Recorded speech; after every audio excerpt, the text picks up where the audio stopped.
Jadi saya ulangi, ibu ini bertanya, tadi kata Ustadz kalau kita sudah bertauhid kita harus mengikuti seluruh ajaran Allah Subhanahu wa Ta'ala. Padahal di negeri ini yang dipakai adalah demokrasi. Nah bagaimana itu? Ya kan? Ya jawabannya adalah kita selalu berusaha untuk menjalankan apa yang menjadi tuntutan Allah dan Rasulnya. Itu ciri orang beriman. Orang beriman itu dalam semua gerak-geriknya dia selalu berusaha mengembalikan urusannya kepada Allah dan Rasul, kan begitu ya. Nah jika dalam realita kita menghadapi sebuah keadaan yang mengharuskan kita untuk tidak mengikuti Allah dan Rasulnya, apa yang bisa kita lakukan? Yang bisa kita lakukan adalah pertama, jalankan terus apa-apa yang Allah dan Rasulnya perintahkan kepada kita sejauh kemampuan kita. Sementara mana-mana yang sebenarnya tidak sesuai dengan Allah dan Rasulnya, ya tinggalkan, selesai. Kira-kira begitu ya. Kalau gitu kita tinggalkan demokrasi. Iya tinggalkan. Kalau seandainya kita mau sabar sedikit saja, akan datang harinya bahwa sistem demokrasi ini masuk keranjang sampah sejarah. Tinggal masalah waktu saja kok ya.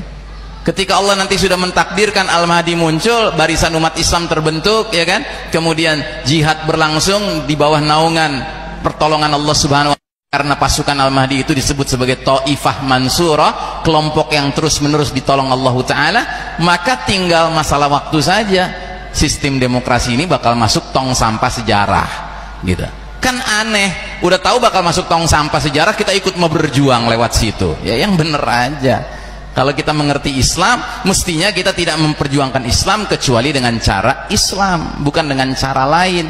Karena bagaimana cara lain bisa mengantarkan kita kepada Islam kalau cara itu sendiri sudah menyuruh kita keluar dari Islam dulu?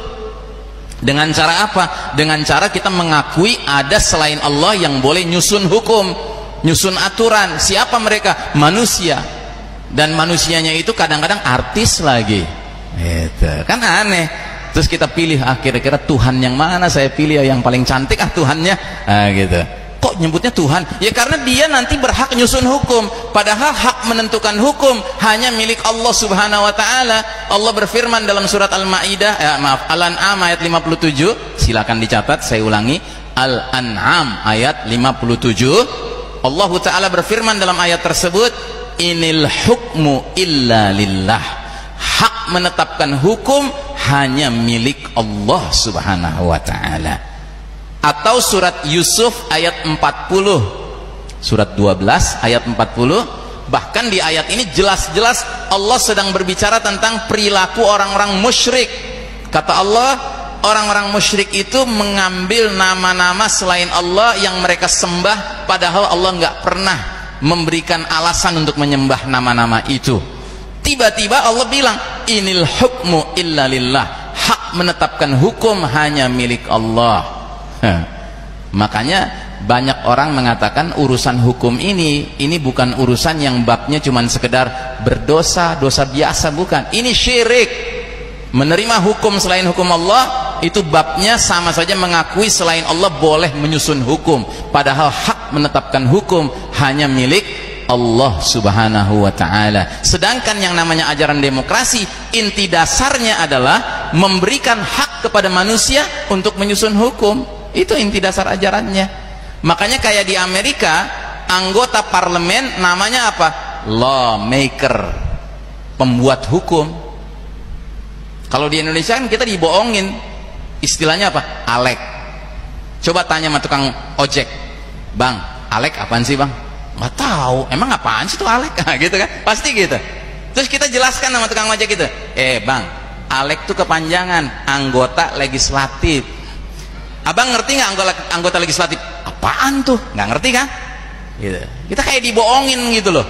Padahal sebenarnya maknanya sama dengan di Amerika. Lawmaker, pembuat hukum.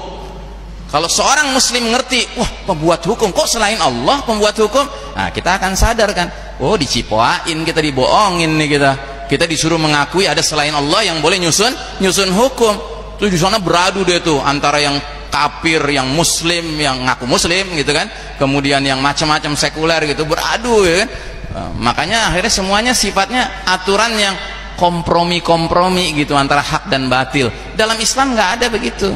Kalau dalam sistem Islam, majelis syura, dewan syura itu nggak ada lagi diskusi tentang mana yang halal, mana yang haram, udah selesai semua.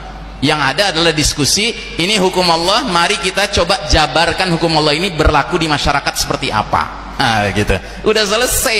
Tapi kalau di dalam sistem dunia sekarang ini kan, di sono itu di tempat gedung itu yang mereka dapat gajinya gede itu, ya kan, kerjanya adalah berantem gitu kan. Boleh nggak homo? Nggak boleh. Boleh nggak boleh? Voting, ya kan. Kalau banyak pendukung homonya, jadi homo deh di negara ini.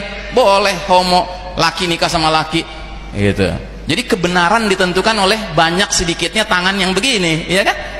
Islam nggak mengenal itu. Islam mengenal al-haqqu mir rabbika fala takunanna minal mumtarin. Kebenaran datangnya dari Rabb kamu Allah Ta'ala, jangan termasuk orang yang ragu.